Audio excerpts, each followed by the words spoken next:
This is the Falls Free Press podcast, a production of the Falls Free Press in Cuyahoga Falls, Ohio. Today we're lucky to have the executive director of the Downtown Cuyahoga Falls Partnership speaking to us on the program. The Downtown Cuyahoga Falls Partnership is a nonprofit organization established in May 2018. It was developed with the cooperation of the City of Cuyahoga Falls by the National Main Street Center of the National Trust for Historic Preservation. Information about the Downtown Cuyahoga Falls Partnership is available on downtowncf.com. And we're happy to welcome Executive Director Abby Pesky of the Downtown Cuyahoga Falls Partnership to the Falls Free Press podcast today. We're recording this podcast on March 19th, 2020.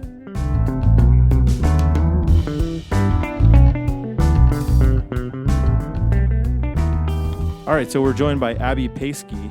I've just been told that it's Pesky and not Pesky, so that's good. I'm glad you told me that. Thanks for coming and talking to us today. We really appreciate it. My pleasure. Thanks for having me. So can you give us a little background then on the Downtown Cuyahoga Falls Partnership as far as like how it came about and all that? Absolutely. We're a 501c3 nonprofit that was started in April of 2018. The city got together with some business owners and community members and kind of had this dream for a more vibrant downtown. They went and visited some other downtowns nearby, I believe in Indiana and also others in Ohio, and then worked with Heritage Ohio and Main Street America using their model for a nonprofit to revitalize the downtown, which is a community-based model that promotes economic development and historic preservation. And then in July of 2019, they hired me as the first paid employee of the nonprofit. And since then, we've really been rolling. Cool. So the nonprofit is actually just, that's what it is the Downtown Cuyahoga Falls Partnership? Yep, we're a nonprofit, and we are funding, like most main streets, we get about a third of it from the city, a third of it from business and community memberships, and a third of it from event funding, sponsorship, grants, and donations. Interesting. So can you give us a little sense of like how you see your job? Like, I guess the what do they say? The 30,000 feet view. How do you describe what you do to people?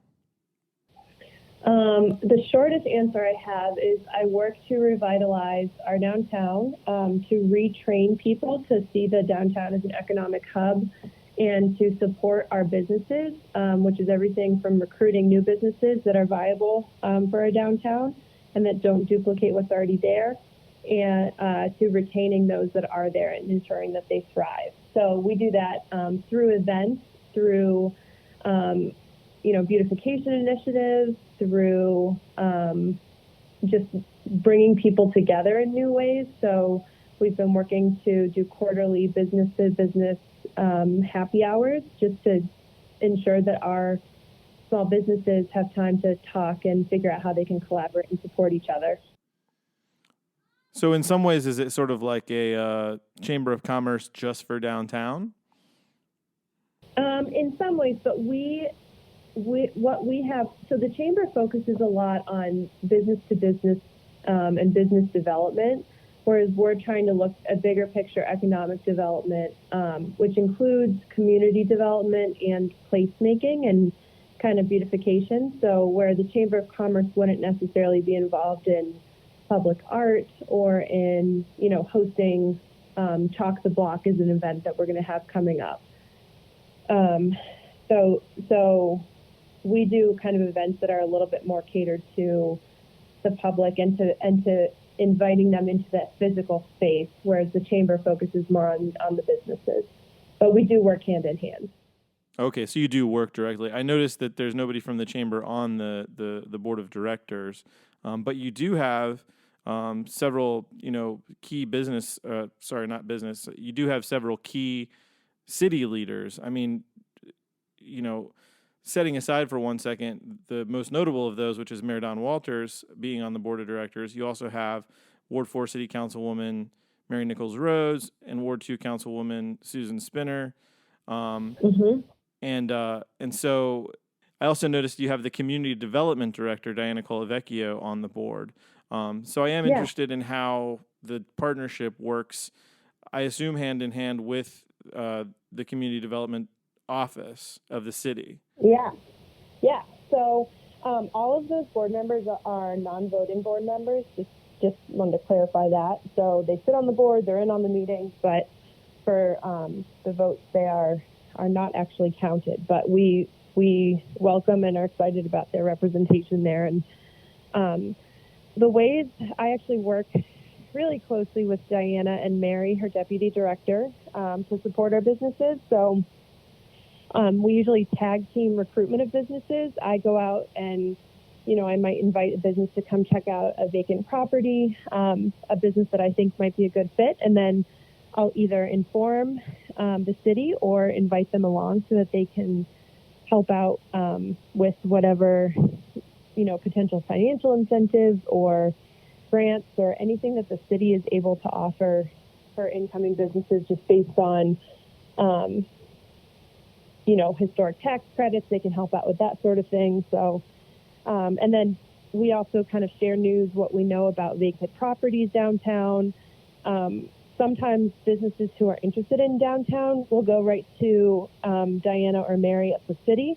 Sometimes they'll go to Laura at the chamber, or sometimes they come to me. So the three of us are in constant communication about what spaces are available and where they might be a good fit. And it seems to me that around the time Front Street was opening, and as you already indicated, there was a sense that this partnership was going to be started. And you now have, I think, significant representation from the downtown businesses. You have the co-owner of Hi-Ho Brewing, Allie Hoven, and you've got someone from Gene and Lou, and I think I saw a law firm and some other places. How sort of excited, I guess, were these businesses as you were kind of getting this all together? I guess what I'm sort of asking is, were they like raring to go as soon as it was set up to start meeting and stuff, or did you have to kind of drag them kicking and screaming or somewhere in the middle? So it's interesting because they actually were already here when I got here. So they had been kind of running the show without me, which is one of the things I really love about our downtown, and I think is unique about our downtown, is how collaborative and supportive our businesses are of one another and how much they do on their own. So even before there was an official partnership, they were doing all that they could in addition to running their own businesses to liven up the downtown. So many of them have been, ready to go and excited right from the very beginning. Others have been a little bit slower to get on board, but I think once they saw the success of some of our events and meetings and initiatives, they have since then opted in as members. Cool. So, I was actually kind of interested in that sense of camaraderie amongst the businesses. It seems to me a lot of times you see breweries actually are a great example. You see breweries working together in various ways. They may show up to the same event together. They may join forces and produce a particular kind of brew, or work with like a local, home brewing club or something like that to do a particular kind of brew. It's almost as though, in spite of the fact that these businesses are in competition with one another, there is a sense of camaraderie, as if to say, like, we're all in this together.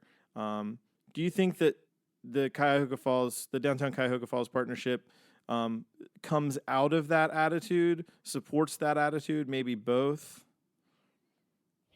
I think both. I think that what the partnership does is it highlights that and it encourages that. So it's there, it's happening, it was happening already. But for us to come in and say, hey, this is awesome and this is helping, and keep on doing this and keep working together and giving them excuses to work together, I think that we're kind of amplifying that with them and for them. Right. And so not only just like with beer breweries, but like I could see, a situation where you might have, say, Celia's and Gene and Lou doing something together. I don't know what that might be. Oh, yeah. If there is such a thing, maybe you could tell me about it. Yeah, for sure. So let's see. One example I like to use is Vivo Beauty Bar is a salon on South Front Street, and they offer free drinks to their clients, and two of the drinks you can get are a beer from Hi Ho or coffee from Asterisk Coffee Bar. Gene and Lou, on certain events, they have hosted other small businesses. So they brought in some of the stylists from Vivo Beauty Bar and invited them to do braids or nails or something like that during one of their events. Gene and Lou also works with Upfront Art Space upstairs and Cashmere Cricket next door for some of their events. So they recently had one where it was a Galentine's Day where they shopped at Gene and Lou and then went to Cashmere Cricket for brunch and then went upstairs to Upfront Art Space and painted glasses or painted something all together. Awesome. Historically, there has been an art walk in downtown Cuyahoga Falls where the students in the district show off their art on Front Street. Mm-hmm. And then recently, I've been seeing stuff on social media, sort of like tours of food. So it might be like a meal. I think you guys called it a meal tour. And I feel like I've even seen like a chocolate walk or something like that. Can you talk about those kinds of events? Yeah. So we've done several different kind of tours to try to, we have a few different goals with those. We like to get people comfortable with and used to walking around downtown. We like to expose them to new businesses that they haven't been before and get them trying different things at those restaurants that they might not have tried before. And we like that they kind of build community just as events among themselves. So we had in the fall a haunted historical walking tour, partnered with the Cuyahoga Falls Historical Society, and had different spots where we talked about kind of the history of the downtown and the ghosts that are at those various spots based on true stories and true murders and true, deaths that happened at those different sites. So that was one of the ways we did progressive meal tours in which we worked with the restaurants to come up with a meal. There were 4 or 5 stops. We did one on South Front Street and one North Front Street, and they all had a different course at a different restaurant. Got to talk with the business owner or kitchen manager, try something different at each stop, and then get to know each other, kind of become a close-knit group of strangers by the end of the 2 or 3 hour experience. And then the chocolate walk is something we had in February, and that was a blast. We sold that out in 4 hours online, just on Facebook. And that was a chance for people to go to 20 different shops and restaurants on Front Street, get a little sample size of chocolate or chocolate product. So like Hope Soap actually gave out chocolate chapstick.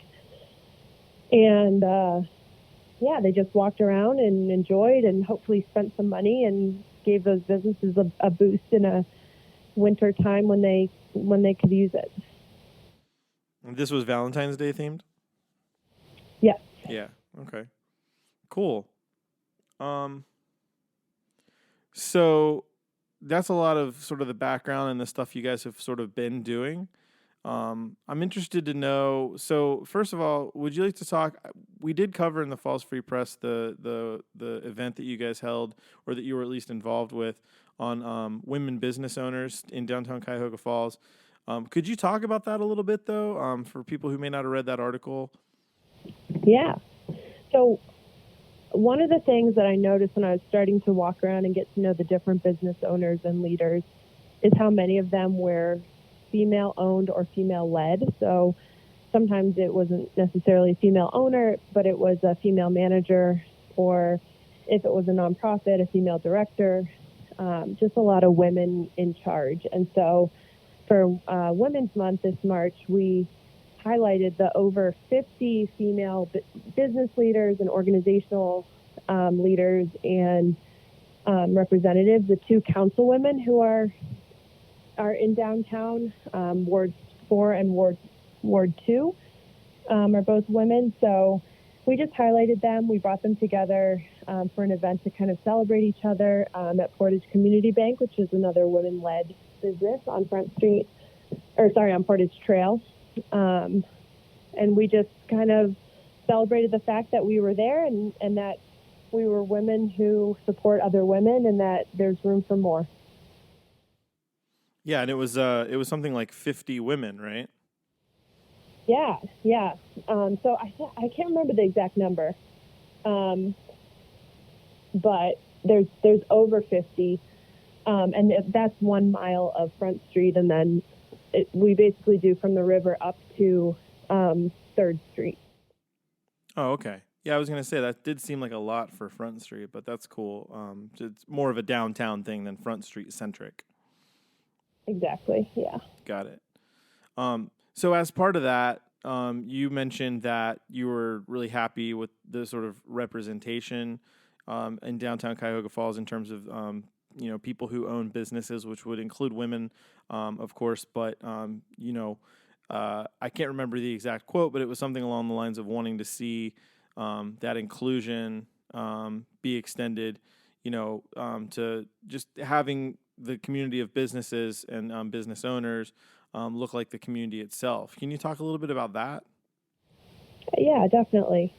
So when I was compiling kind of a big picture of all these women's headshots to help the community see, wow, look how many women there are, we realized probably to nobody's surprise that very few of those women were women of color or women who represented different racial and ethnic backgrounds.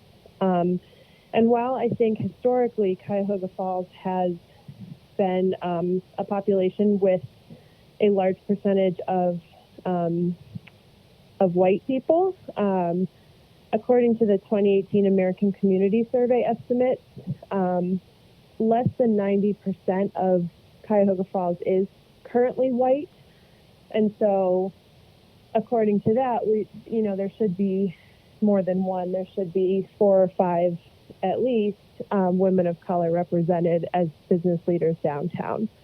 So I think knowing those numbers and knowing what currently exists downtown in terms of racial diversity, I think we have ways to go, but the Downtown Cuyahoga Falls Partnership does have a diversity and inclusion subcommittee that is looking at that and is working to help make sure that our downtown feels inclusive and welcoming to everybody. Cool. So I was downtown in the early morning a few weeks ago, and I saw you down there making your way up to Asterisk. And it occurred to me, you must know Front Street businesses better than anybody else in the city. I mean, you're down there all the time. I follow, I think it's the partnership on Instagram. And I'm just constantly seeing a lot of stuff on social media. And so I'm just kind of curious about some of the sort of highlights for you. As somebody who really knows what's down there, where are your favorite places to eat, for instance? I cannot answer that question. I have no favorite places to eat. I can't pick favorite. It's like picking favorite children. But I can tell you my favorite spot that is not a business is Highbridge Glens Park, and going out and looking out over the water and looking up north and seeing the Sheraton and, some of the other buildings that are up there. It's just an incredible view. And I think that a lot of our community doesn't even know that bridge exists there and that how incredible that view is. So if you have not yet been out to Highbridge Glens Park, it's a Parks and Recreation park. It's worth going out on that bridge and checking out that view. I also really like our splash pad because I think that it's just a fun and accessible way for everybody, no matter how much money you have, to come downtown and enjoy what we have there. And it's just a cool community spot. Yeah, and there's actually at Highbridge Glens, there's some information about how Highbridge Glens actually a long time ago was an amusement park down there, I guess in the Yeah. 1800s. Yeah. They attracted like 4,000 people a day, which was, I don't quote me on that. I'm being recorded, but thousands of people each day came there. William McKinley actually vacationed there, came here to check it out, and people would go down in their big old skirts and old Victorian gear and hike down on boardwalks down by the falls. So there's some pretty cool pictures of that. We actually just received a grant to work on a history trail to help people learn about the history of downtown in the context of the river. And so that's one of the places that we'll be highlighting and sharing additional information about. Yeah, and speaking of history, I know a lot of people are really excited that the Falls Theater is going to become something again. Yeah. And there's a lot of work being done there. You can follow The Works, which is the business that's going to be opening there, ideally this summer, on Instagram, and they're posting a lot of pictures of not only just like the things they're going to have, like various arcade games and things like that, but also a lot of the work that's being done to really maintain some of the history of that structure. And so, in addition to that, I suppose it would be interesting to hear from you. What kinds of things are being done to really, I mean, in addition to the walking trail that you're talking about, I know that with the Works, they got a grant that requires them to maintain some of the historical structure. But in what ways, apart from that, is that history being, maintained or are people being encouraged to maintain that history? Well, the historic tax credits are a big incentive for people. So the Levinson's building, which is across from the Falls Theater, also got historic tax credits, as did where Pabs is, and the Alhambra building where Astro's Coffee is. So businesses are really taking, or property owners are really attracted to that incentive because they can get it both at the state level and at the federal level, which ends up being a lot of money. The city has also set up a design and historic review board. So the core of the downtown is a national historic district and also a local historic district. So as a local historic district, there are some regulations about how you can design your space and design the exterior of your space so that it kind of looks like and maintains that historic look and feel. That's all city run, but we help kind of communicate what those expectations are and help connect the businesses with the city so that they know kind of what is expected of them and how they can do that successfully. That's awesome. I guess other than that, we're just, working with the Historical Society to see how we can better communicate the history of the downtown. Because when we did the historic walking tours, the ghost tours back in the fall, some of the feedback we got was that people really want to know just about the history. They don't even need to know about the ghosts. So we had tentatively planned a June historical building, like architectural tour of downtown with one of our board members who has an architecture background and with the Historical Society, but that will likely be postponed till later in the summer.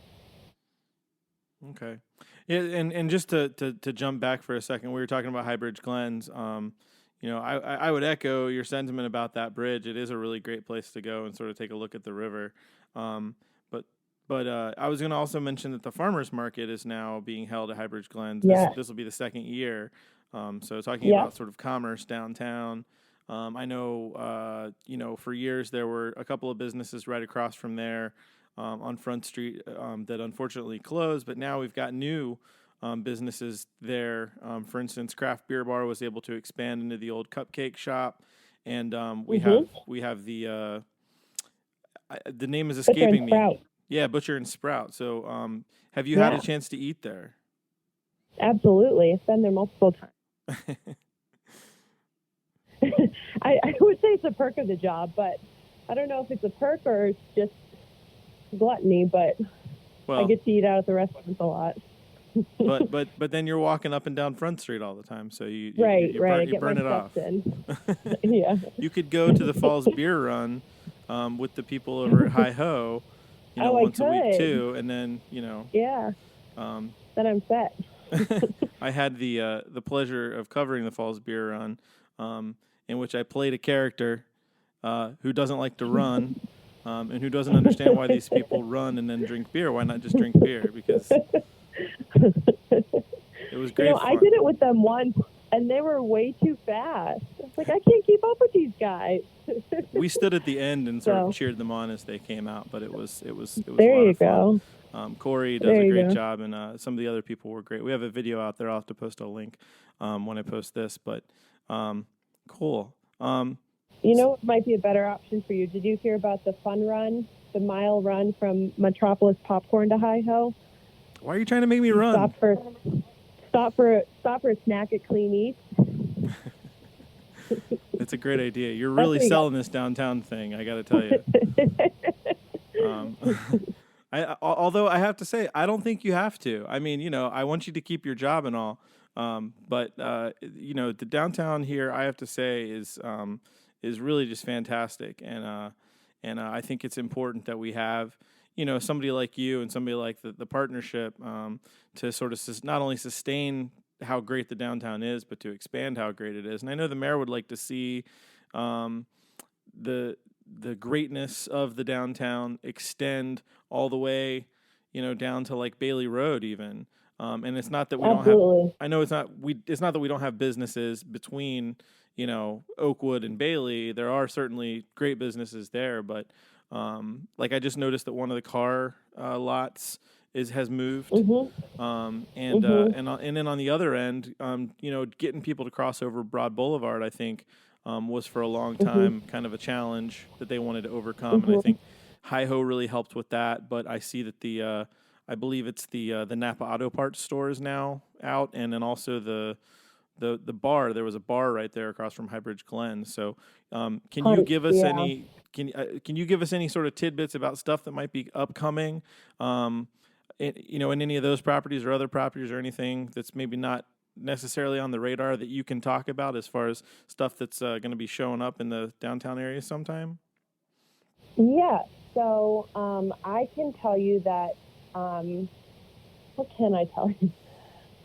So across in the historic core across from the pavilion, there's going to be two businesses, and I'm speaking, these businesses have made announcements that they are going there. So I'm not speaking for the partnership or on behalf of the city, but these businesses have announced that they're coming in across from the pavilion, a children's and babies boutique, as well as a snack cafe. So they're going in there. The Schreiber Auto Parts building, which is called the Jenks building. It was the 1929 building that it's a beautiful old brick building right across from the Sheraton. That is under new ownership, and he's currently seeking different people to occupy that space. It's a really cool space. The building needs some work, of course, but it's a beautiful building, and the owner of the building is an arts-based developer, so he's looking for people who fit that description. So if that sounds like you, then let me know and I can connect you. Cool. Anything that you want to share that we haven't gotten to that you think the listeners might want to hear about? Not really. I guess we are a community-based organization, and we're committee run. So we have 4 different committees that work on different initiatives. So if you have an idea for downtown, how to make our downtown more vibrant or more inclusive or more connected, then you can come to one of our monthly committee meetings and hop on a committee, propose your idea, and see if it's something people get excited about, and then you guys can run with it. So we had our design committee has started these videos called Front and Center. Their first one was released in early March, and it was about Jean and Lou. And within 4 days, it got 4,000 views. And it was just a really cool way to highlight not only the business, but just like how awesome the business owners were. So that was all a committee-led and committee-run project, and they hope to continue that once a month. Cool. So obviously we're recording this on March 19th of 2020, and we're all kind of on lockdown here because of a global pandemic. We have seen that there are a lot of businesses downtown that are, finding various ways to try and stay afloat, but also to serve the community in certain ways. Would you talk just a little bit about how the downtown area businesses are dealing with the coronavirus sort of shutdown? Yeah. To be honest, it's really devastating, and it's really, really grim. All but probably 5 or 6 of them have closed down. Some have had to let go of their employees, of their teams, who I know to many are like family. I think the uncertainty of all of this is we don't know how long this is going to last, and I'm not sure how long. As you know, for any small business, the percentage which succeed after the first 5 years is small, and many of our businesses are in their first year or two. So they're in their infancy. They're incredibly, delicate, and to have something like this, throwing off their budgets and forcing them to shut down is horrible. What is encouraging is just seeing how quickly they have pivoted and that they have adapted and come together in support of one another. I know that they're all calling and checking in on each other. I know that they've gone online, that they're offering to do personal shopping for people. Kim from Flurry's, Kim, the owner and the chef at Flurry's, has started doing deliveries. So she showed up at my house yesterday at 2 p.m. with the black bean burger, and she said, "This is so exciting. I get to see your house." And it's just, like things like that. It's just, how could you not love these business owners? So silver lining. I think that, they just are so incredible. And, the manager at Astor's Coffee Bar was talking about just how hard this is, but in it, there's opportunity to think really creatively and adapt their business model in ways they hadn't thought of before. So, she sees that silver lining and the opportunity in this hardship. So, again, to the extent that we can continue to support them, and I know that that's not easy, and not everyone has the ability to buy gift cards and to get takeout and carry out, but to the extent that we can at least even just reach out to them and say that we're thinking about them and rooting for them, and if there's anything we can do, I think just reaching out to them on social media or via email or whatever is great. Awesome. All right. Well, thanks so much for joining us. We really appreciate your time and hearing about not only, what businesses are doing in the face of what's going on out there, but also just sort of general sense of how downtown is flourishing, growing, and all of that. So thanks a lot. Yeah, thank you so much for caring and for your good questions and for highlighting us. My pleasure.